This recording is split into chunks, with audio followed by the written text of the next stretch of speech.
आप देख रहे हैं नेट्रिक न्यूज, साहस सच कहने का। नमस्कार, मैं हूं कुमार साहिल और आप देख रहे हैं नेट्रिक न्यूज। बर्तोल्ट ब्रेख्ट कहते थे कि एक घाटी पाट दी गई है और एक खाई गहरी कर दी गई है। दरअसल जिस तरह के हालात हमारे देश में देखने को मिल रहे हैं वो वाकई चिंताजनक है। क्या देश, हिंदुस्तान की जो अवधारणा है वो टुकड़ों में बंट के रह गई है? हम इस मसले पे बात करेंगे कि आखिरकार हिंदी पट्टी वाले लोगों को गुजरात में निशाना क्यों बनाया जा रहा है। हमारे साथ बातचीत करने के लिए मौजूद हैं, हम स्वागत करते हैं दीपक शर्मा जी के। आप आरएसएस विचारक हैं, बहुत बहुत स्वागत है सर आपका। धन्यवाद।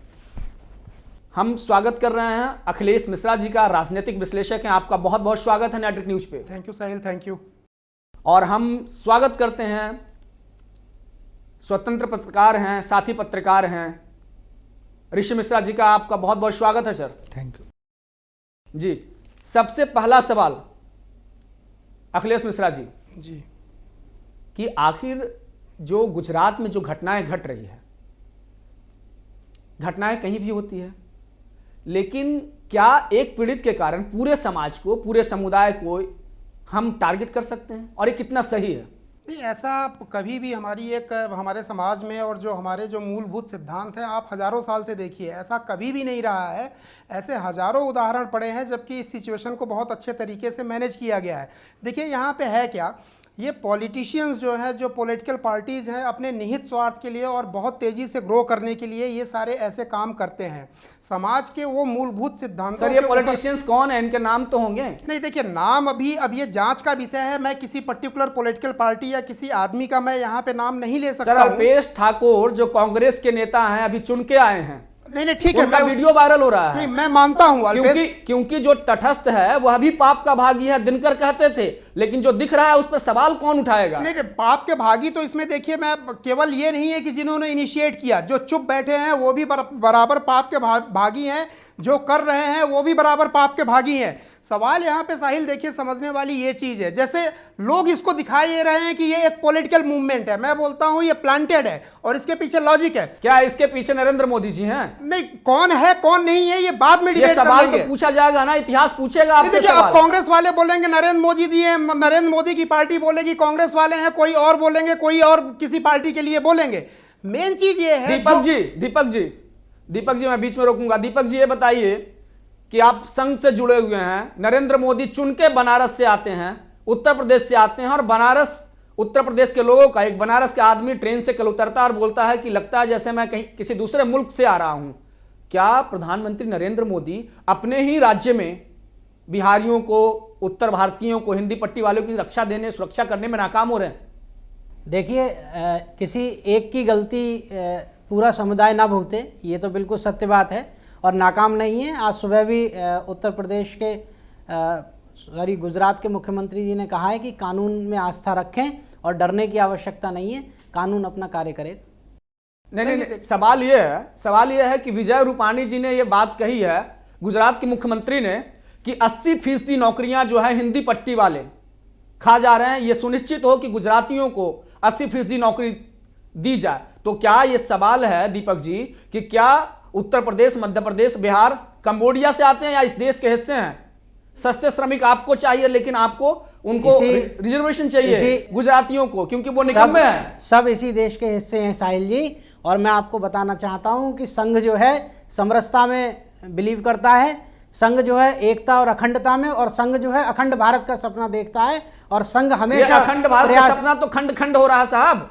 नहीं, अखंड भारत का सपना जो है, आप देखिए कि अंतर्राष्ट्रीय स्तर पर संघ जो है सबसे बड़ा संगठन है। सर, गुजरात में हम सवाल गुजरात का है, सवाल बिहार का है, सवाल उत्तर प्रदेश का है। सवाल गुजरात का है तो जिसने गलत किया है उसको सजा मिलेगी। कानून अपना कार्य कर रहा है, जांच कार्रवाई चल रही है, वो कानून का काम है। ऋषि मिश्रा जी, कांग्रेस के नेता अल्पेश ठाकुर वीडियो में साफ साफ दिख रहे हैं और कह रहे हैं कि देखिए जो हमारी बच्ची के साथ हुआ हम उसको बर्दाश्त कतई नहीं करेंगे, और कौन कौन लोग हो जो ट्रकों के टायर काट दोगे, फैक्ट्रियां बंद कर दोगे। क्या कहते हैं, किस तरह की सियासत हो रही है? नए चेहरे अल्पेश ठाकुर। मैं 3-4 पॉइंट रखना चाहता हूं। सर्वप्रथम, जिस बच्ची के साथ बलात्कार हुआ, चाहे बलात्कार करने वाला कोई भी हो, बलात्कारी का कोई प्रांत, कोई धर्म, कोई जात नहीं होता है। तो प्रथम जिस व्यक्ति ने इस प्रकार का कृत्य किया है उस पर सख्त से सख्त सज़ा भारत संविधान के तहत सख्त से सख्त सज़ा होनी चाहिए। पॉइंट नंबर 1, 7 दिनों से इस प्रकार की घटना चल रही है, ये 7-8 दिनों से ये प्रोपेगेंडा गुजरात में चल रही है। गुजरात सरकार कहाँ सोई हुई थी? कल विजय रूपानी का स्टेटमेंट आता है। क्या विजय रूपानी इससे पहले जब ये घटना का शुरुआत हुआ तो गुजरात के मुख्यमंत्री को क्या इस चीज़ पे अपील, जनता से अपील नहीं करनी चाहिए? यदि अल्पेश ठाकोर का नाम आता है, अल्पेश ठाकोर का एक, आपने सही कहा है, अल्पेश ठाकोर का एक वीडियो वायरल हो रही है जिसमें वो कह रहे हैं कि जो अन्य राज्य से लोग आ रहे हैं वो यहाँ गंदगी फैला रहे हैं, यहाँ के रोजगारों पे कब्जा कर रहे हैं। तो अल्पेश ठाकुर जी जूनियर राज ठाकरे बन रहे हैं क्या? जी, मैं वही चीज़ कर रहा हूँ। यदि अल्पेश ठाकुर का ऐसा वीडियो आया है तो मैं गुजरात सरकार से ये पूछना चाहता हूँ कि अभी तक उस पर FIR क्यों नहीं हुआ है?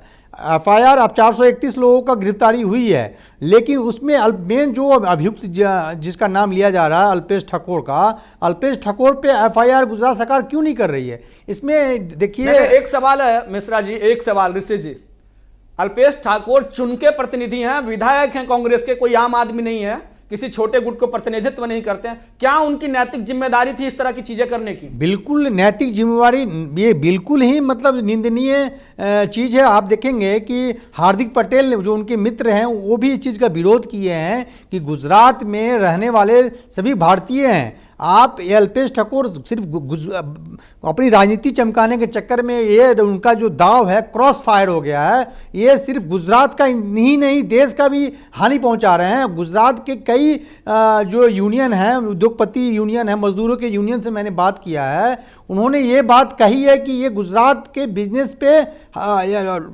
तमाचा मारा गया है। अब दिवाली का टाइम आ रही है, काफ़ी लोगों के पैसे लगे हुए हैं वहाँ, यदि वहाँ से मजदूर मूव हो जाएंगे तो वो कैसे काम, जो दिवाली में जो उन्होंने जो काम ले रखा है उसको कैसे डिलीवरी कर पाएंगे? 2 सवाल है।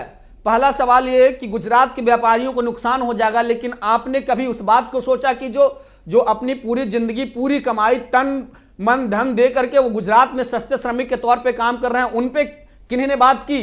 ये गैर मानवीय है कि नहीं? बिल्कुल गैर मानवीय है। इसमें सरकार का जो है, सरकार भी, बीजेपी की जो सरकार है, विजय रूपानी के सीएम है, आज ही मीडिया में आ रहा है कि अमित शाह और नरेंद्र मोदी ने करीब फटकार लगाया है। बताइए, राहुल गांधी हर एक मसले को लेकर ट्वीट करते हैं, बात करते हैं, इस मसले पे कोई बात नहीं की है? नहीं, राहुल गांधी का ट्वीट आया है, राहुल गांधी का ट्वीट आया है। राहुल गांधी ने इसको, क्या राहुल गांधी से अल्पेश ठाकुर संभल नहीं रहे हैं, बगावत कर? राहुल गांधी ने ये जो ट्वीट किया है उसको, उसमें राहुल गांधी ने बेरोजगारी से जोड़ के उसको किया है कि बेरोजगार, मतलब पॉलिटिकल माइलेज देना चाहते हैं राहुल गांधी? हाँ बिल्कुल, राहुल गांधी इस चीज को पॉलिटिकल माइलेज के रूप में इस्तेमाल किए हैं। अखिलेश मिश्रा जी, एक सवाल बीच में रोक रहा हूं आपको, क्या हिंदुस्तान में जिस तरह की घटनाएं हो रही है, गुजरात से एक वीडियो आई है, उस वीडियो में दिख रहा है कि जिस तरह से आज़ादी के वक्त हिंदुस्तान पाकिस्तान का बंटवारा हुआ था और उस तरह से लोगों के मन में खौफ था, हिंसा हो रही थी, कुछ ऐसा ही तो नहीं चल रहा? देश टुकड़ों में बंटने को मजबूर तो नहीं है? साहिल, कॉन्सेप्ट वही है। मैं बोलता हूं कि फिजिकली तौर पे अगर देखा जाए, जियोग्राफिकल बाउंड्री के तौर पे देखा जाए तो हो सकता है देश टुकड़ों पे ना बटे,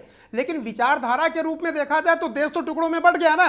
गुजराती वर्सेस नॉर्थ इंडियन हो गया। इसके कुछ दिन पहले पता चला कि मराठी वर्सेस नॉर्थ इंडियन होता था, बंगाल में बंगाली वर्सेस कुछ और होता था। हमारे देश का कॉन्सेप्ट क्या है? हमारे देश का कॉन्सेप्ट हर बार शिकार हिंदी पट्टी क्यों? नहीं, हर बार शिकार हिंदी पट्टी इसलिए होता है क्योंकि हिंदी बेल्ट में लोग ज्यादा हैं, मजदूर ज्यादा हैं, और दूसरे स्टेट में अगर आप देखोगे, गुजरात और महाराष्ट्र वगैरह में तो इंडस्ट्रियल डेवलपमेंट ज्यादा है, तो डेफिनेटली एक पॉपुलेशन का माइग्रेशन होता है जॉब के लिए। तो नॉर्थ इंडिया के लोग जो हैं वो डिफरेंट स्टेट में गए हुए हैं, जॉब के पर्पज से जाते हैं, और एक परंपरा है वहां आप देखेंगे उनके खानदान में कि अगर बाप गया है तो उसके बाद बेटा भी वहीं जाता है, क्योंकि वो बहुत सुलभ होता है वहां पे नौकरी लेने के लिए। तो जो वहां पे माइग्रेटेड है वो नेचुरली कुछ ना कुछ कमजोर होता है। एक तो लैंग्वेज का बैरियर होता है, बहुत सारी चीजें होती हैं, उनकी जनसंख्या भी कम होती है। अब हिट किसको करेंगे? खलनायक कौन है मिश्रा जी? खलनायक कौन है? नहीं, खलनायक यहाँ पे तो ऐसी विचारधारा के लोग हैं, वो चाहे अल्पेश आखिर ठाकुर वो हो। कौन है सर, कौन है वो नहीं, ऐसे इसमें- विचार? अभी अल्पेश ठाकुर दिख रहे हैं, आप नाम नहीं ले रहे नहीं, हैं। मैं केवल अल्पेश ठाकुर की बात नहीं कर रहा हूँ। जी। अल्पेश ठाकुर तो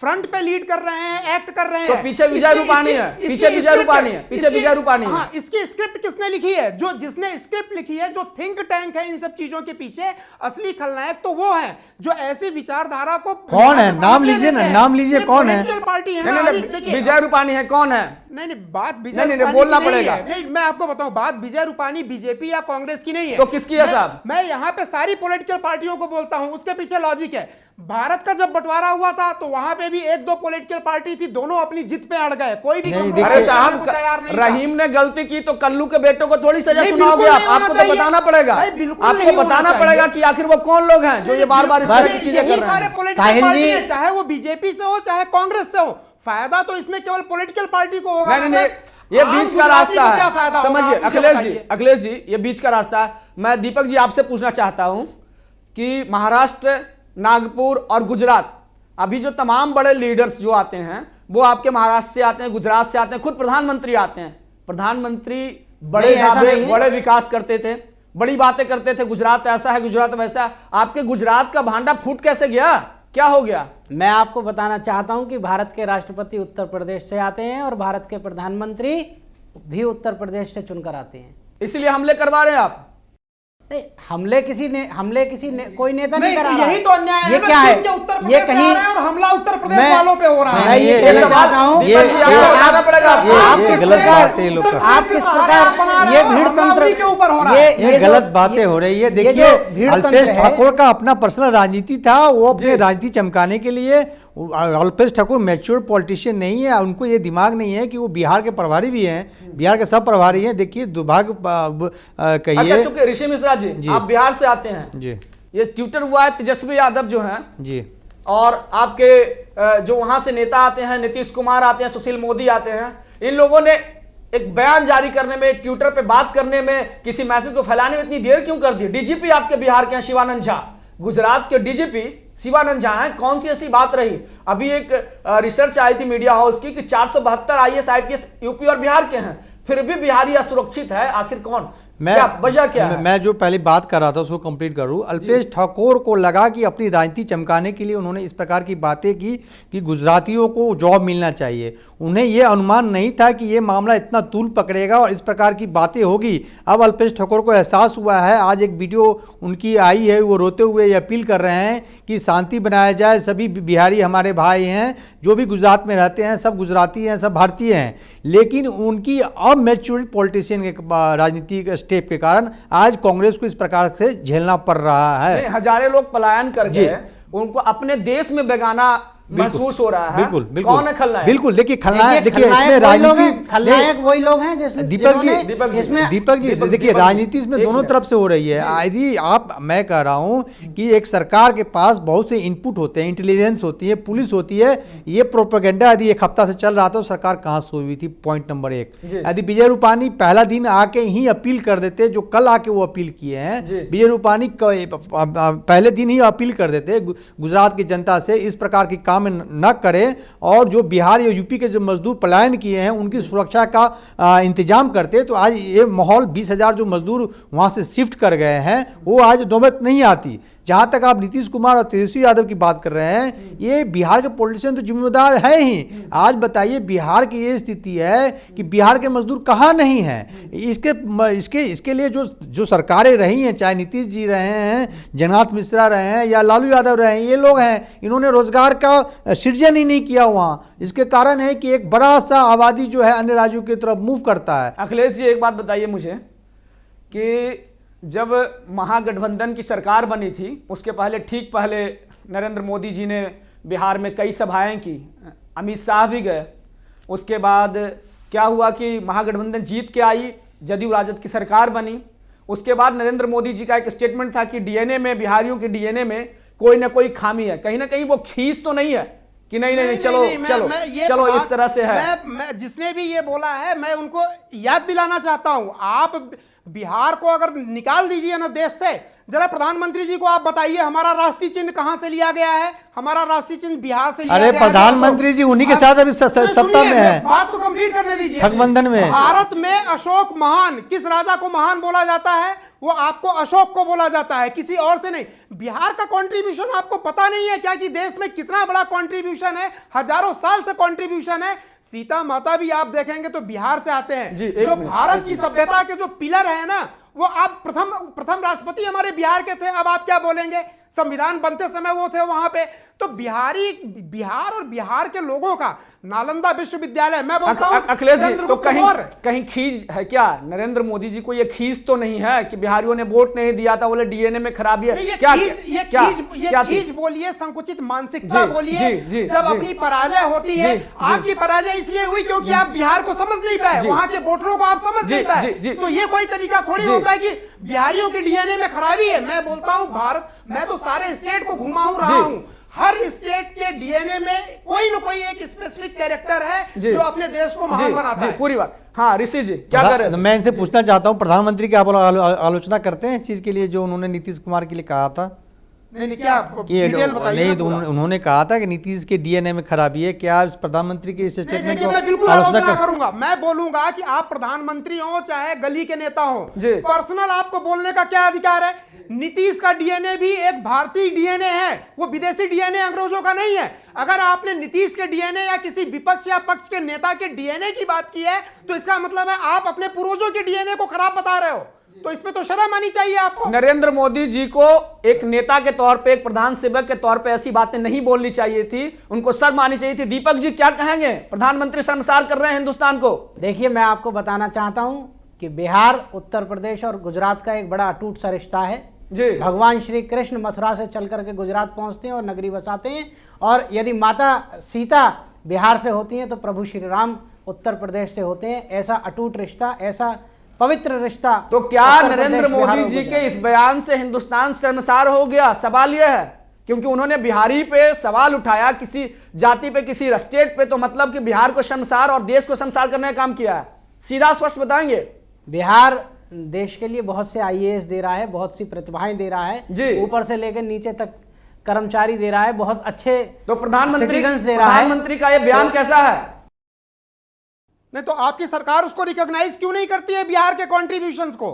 नहीं, सरकार रिकॉग्नाइज करती है। तो फिर ऐसे आप देखिए सरकार रिकॉग्नाइज करती है। आप देखिए ट्रेन्स में मधुबनी पेंटिंग्स चलाना। दीपक जी की मजबूरी है, संघ को डिफेंड कर रहे हैं, दीपक जी की मजबूरी है।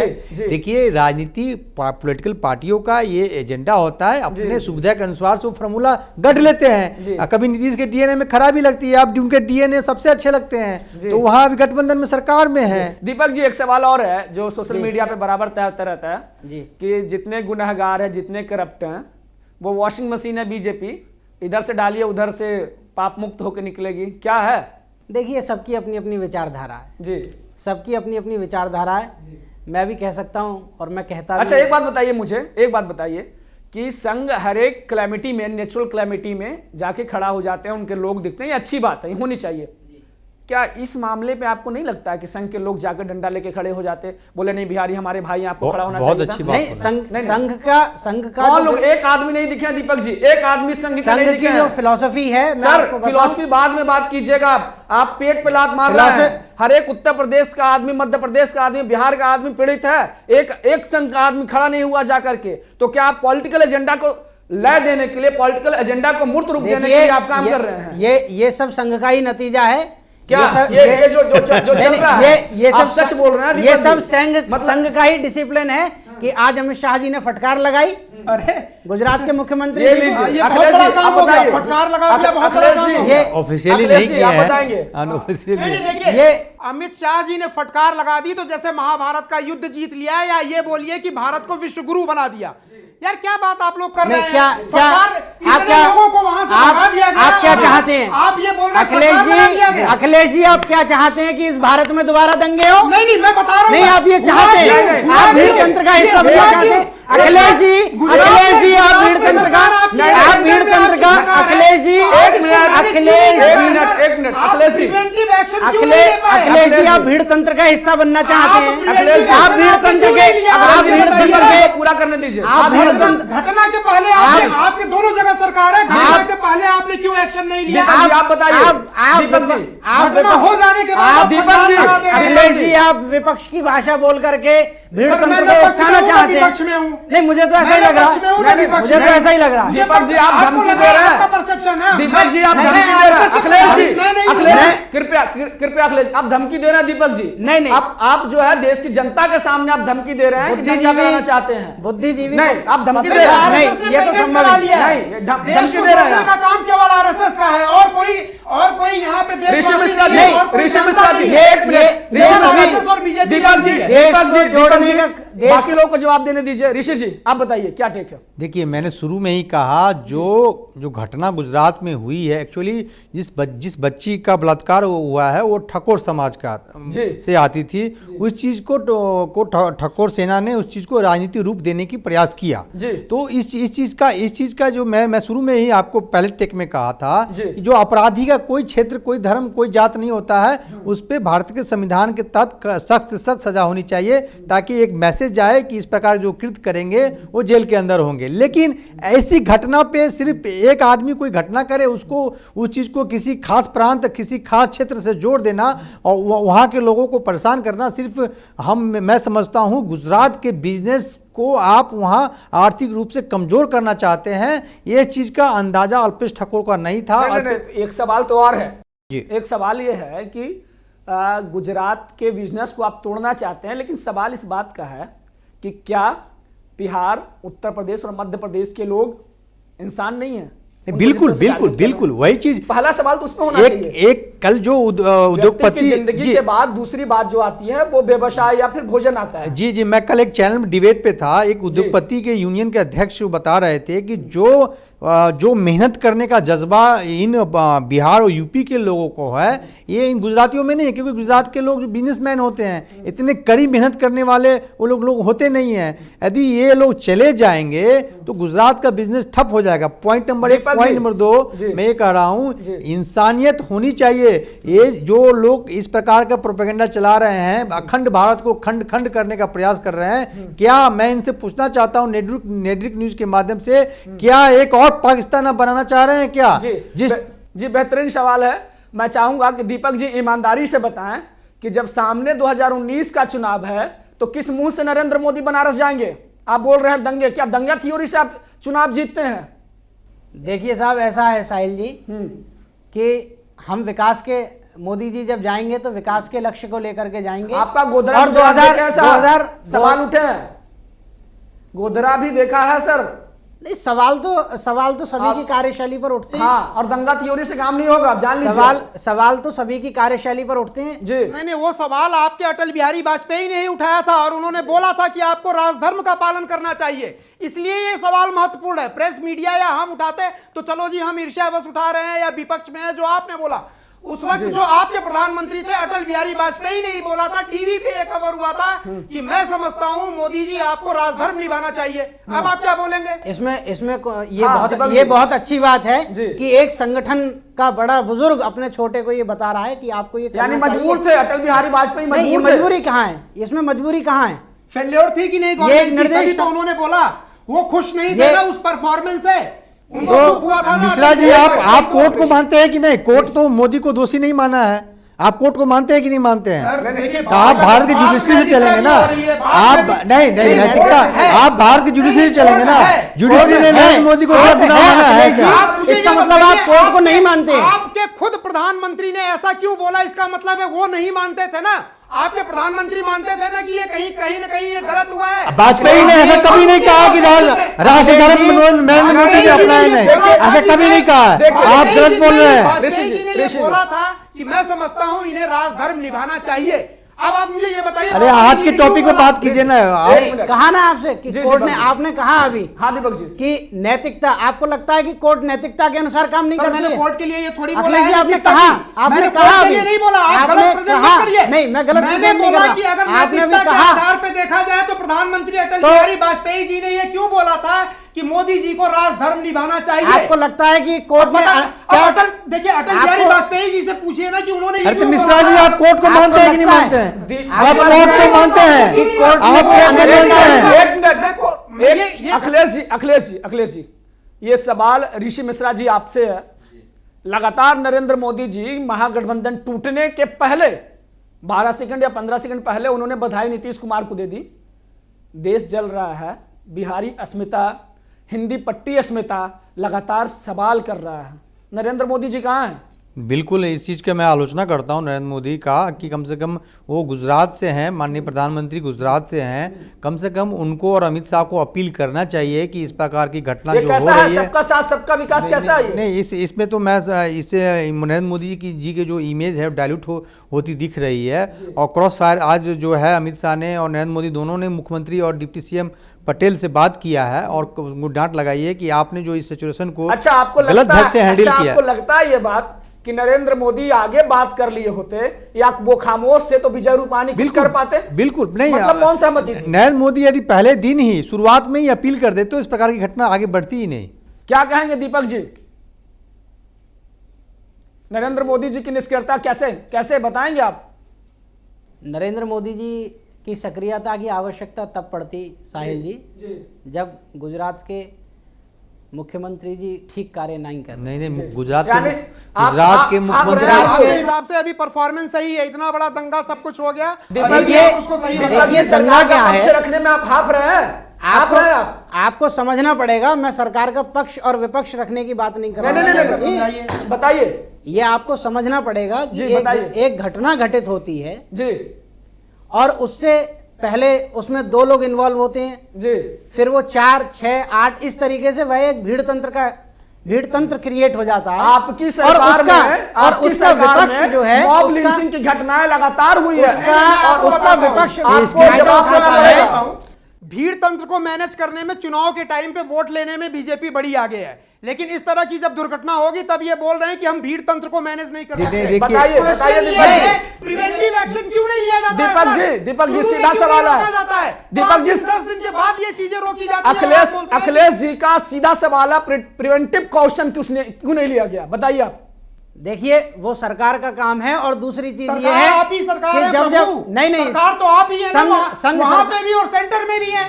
संघ सरकार कहाँ है? अरे सर, संघ ने ही तो सरकार, बीजेपी और संघ को आप अलग मानते हो? सरकार का क्या रोल है बीजेपी के साथ? संघ एक सामाजिक और सांस्कृतिक संगठन है। अरे सर, ये सामाजिक संगठन वाले लोग, संघ और बीजेपी सामाजिक संगठन वाले लोग आए। साहिल जी, इसके लिए अब गुजरात को राजनीति को थोड़ा समझना होगा कि विजय रूपानी को कहीं न कहीं लगा कि अल्पेश ठाकुर एक ओबीसी का उभरता हुआ नेता है, यदि इस पे हम कार्रवाई करेंगे तो जो ठाकुर समाज है, जो पटेल समाज के बाद ठाकुर समाज की वहाँ उपस्थिति है, उससे कहीं न कहीं लगा कि यदि इनको करेंगे तो अल्पेश ठाकुर एक बड़ा नेता के रूप में उभरेगा। इसलिए बिल्कुल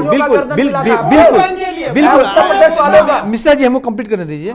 इसके कारण कहीं न कहीं विजय रूपानी इस चीज को डर रहे थे एक्शन लेने पे, लेकिन विजय रूपानी ये नहीं समझ पाए कि इसके कारण आपको उत्तर प्रदेश और 3 हिंदी बेल्ट राज्य में चुनाव होने जा रहे हैं, राजस्थान, मध्य प्रदेश, छत्तीसगढ़, इसका आपको भुगतान वहां करना होगा। इसका ही परिणाम है कि आज नरेंद्र मोदी और अमित शाह दोनों को मुख्यमंत्री और डिप्टी सीएम से बात करना पड़ा है। उन्हें लगा है कहीं न कहीं रणनीतिक रूप से चूक हुई है। अखिलेश जी बहुत बहुत शुक्रिया। अखिलेश जी, चूंकि आप राजनीति को बहुत महीन तरीके से देख रहे हैं, क्या आपको लगता है कि कांग्रेस को भी इसका खामियाजा उठाना पड़ेगा?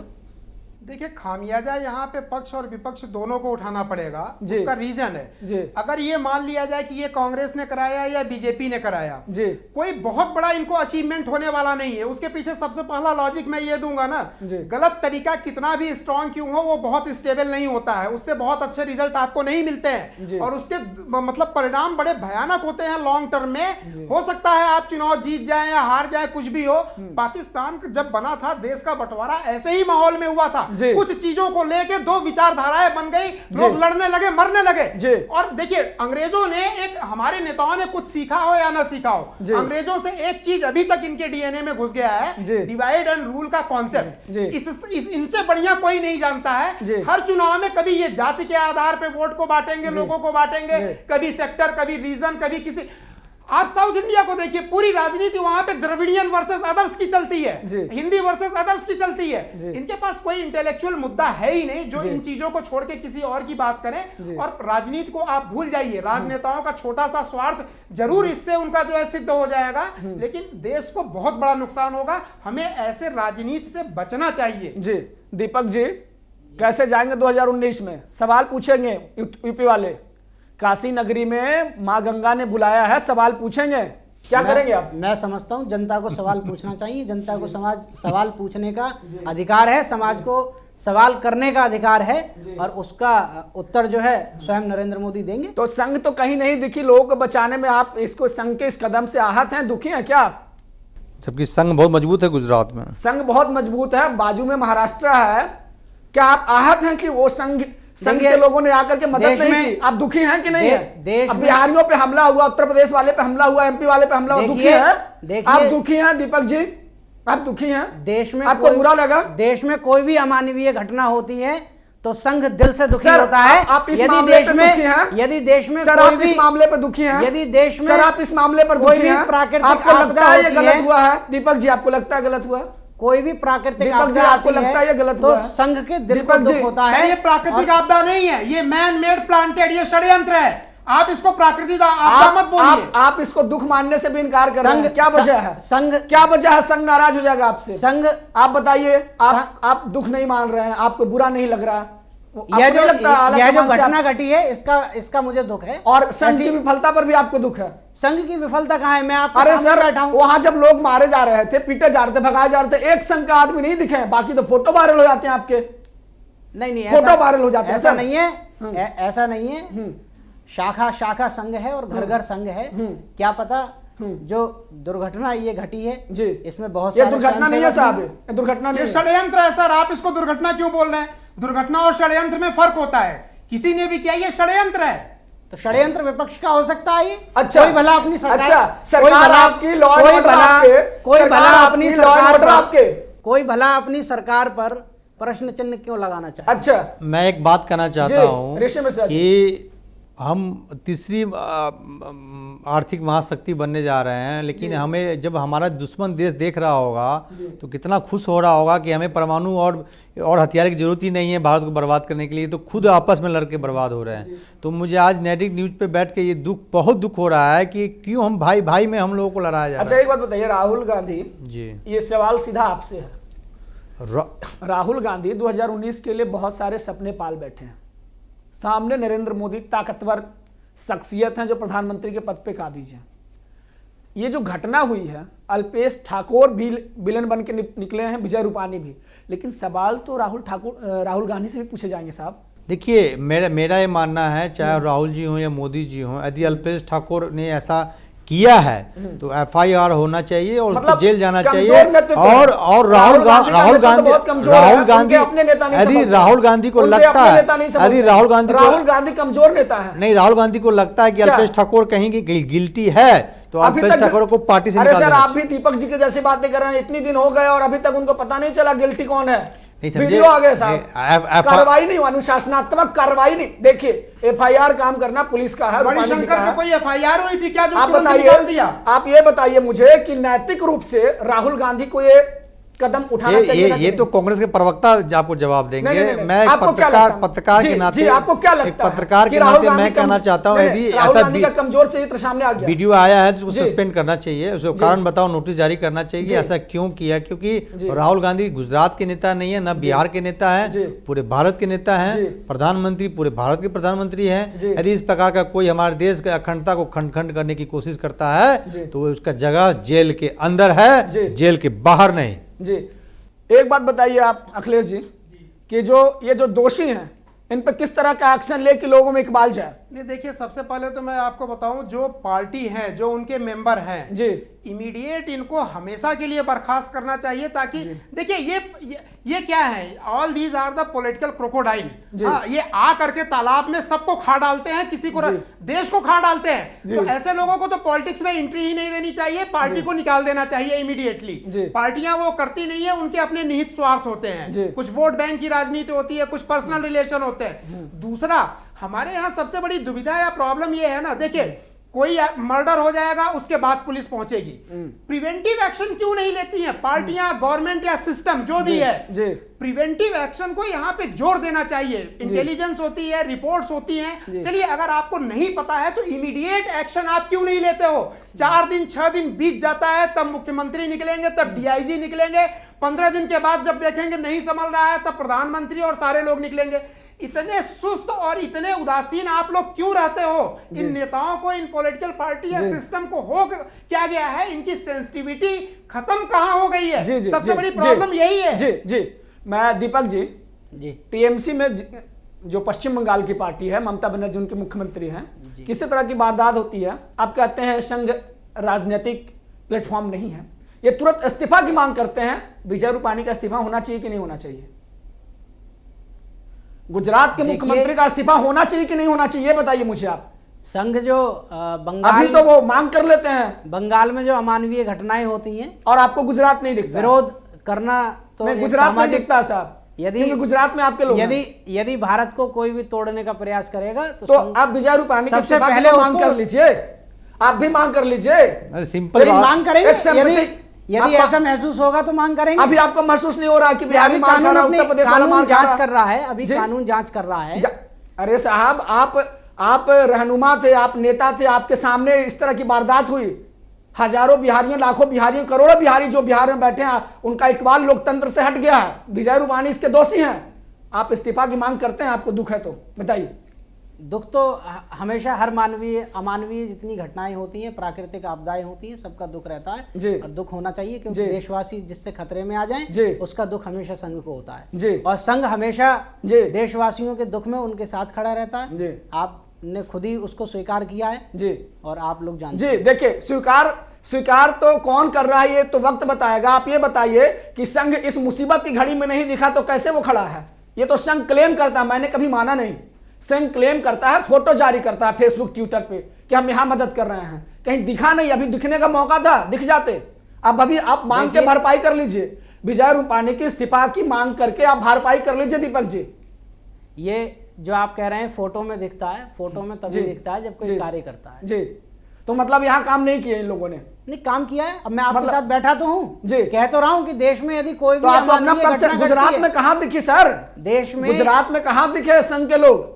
देश में यदि कोई भी अमानवीय सर नहीं दिखे ना, आप नहीं मांग करेंगे। अखिलेश जी, फाइनल कमेंट, कौन है गुनहगार? साहिल, मैं आपको बताऊं नहीं, गुनहगार यहाँ पे सिस्टम का हर एक पार्ट है। मैं अपने आप को भी गुनहगार मानता हूं, क्योंकि सवाल मुझसे भी पूछा जाना चाहिए। हम भी जिम्मेदार हैं। शासन के ऊपर बैठे हुए लोग जितने हैं, जो लोग ये प्रत्यक्ष अपरोक्ष रूप से जो ये सारी चीजों को कर रहे हैं, मैं कहना ये चाहता हूं कि राजनेताओं को सबक लेना चाहिए कि आपको राजनीति करनी है, गद्दी तक पहुंचना है, तो क्या जनता की या जो बेगुनाह लोग हैं, जो मजदूर हैं, उनके लाश के ऊपर पैर रख करके आप सिंहासन तक पहुंचेंगे? कैसा ये लोकतंत्र है और कैसा आपका सिद्धांत है? बिना वजह के आप लोग ऐसे मुद्दों को क्रिएट करते हैं अपने छोटे मोटे फायदे के लिए, चुनाव जीतने के लिए, अपने आप को लाइमलाइट में लाने के लिए। ऐसे लोगों को, एक तो अल्पेश ठाकुर जैसे हो गए, पार्टी को तुरंत इनको निकालना चाहिए ना, इनको लाइफ लॉन्ग बैन करना चाहिए। आप देश को जो है खंड खंड करके बैठे हुए हैं, जाति में बांट रहे हैं, हजारों लोगों की पूरी मल्टी लेयर यहाँ पे लॉस हो रहा है, इकोनॉमिक लॉस हो रहा है। बहुत ही शानदार बात कही है अखिलेश मिश्रा जी ने कि जो ऐसे लोग हैं उन पर तत्काल राजनीतिक दल कार्रवाई करें, क्योंकि लाश पे पांव रख करके विकास और सियासत की अवधारणा अब पैदा नहीं कर सकते।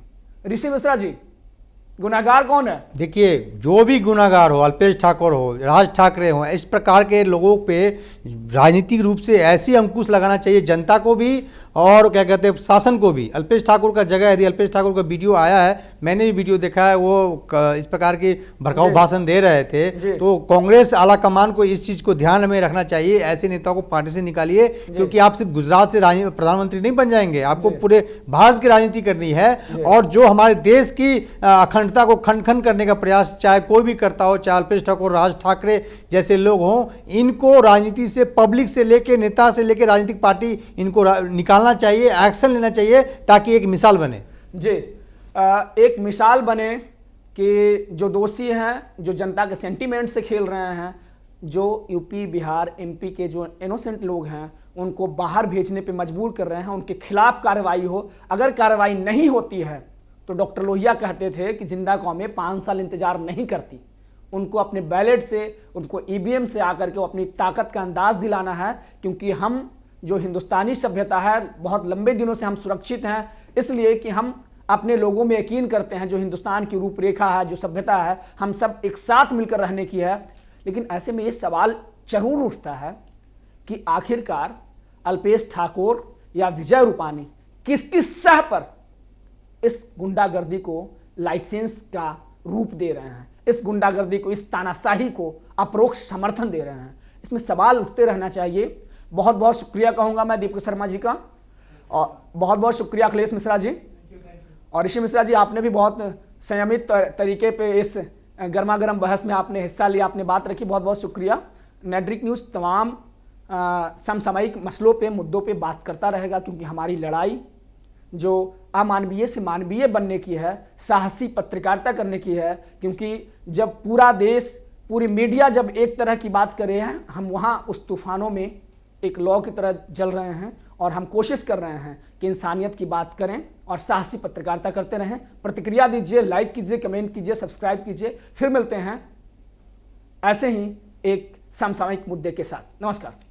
हमारे साथ जुड़े रहने के लिए हमारे YouTube चैनल को सब्सक्राइब करें, साथ ही बेल आइकन को दबाएं। नेट्रिक न्यूज की खबरें सबसे पहले देखने के लिए।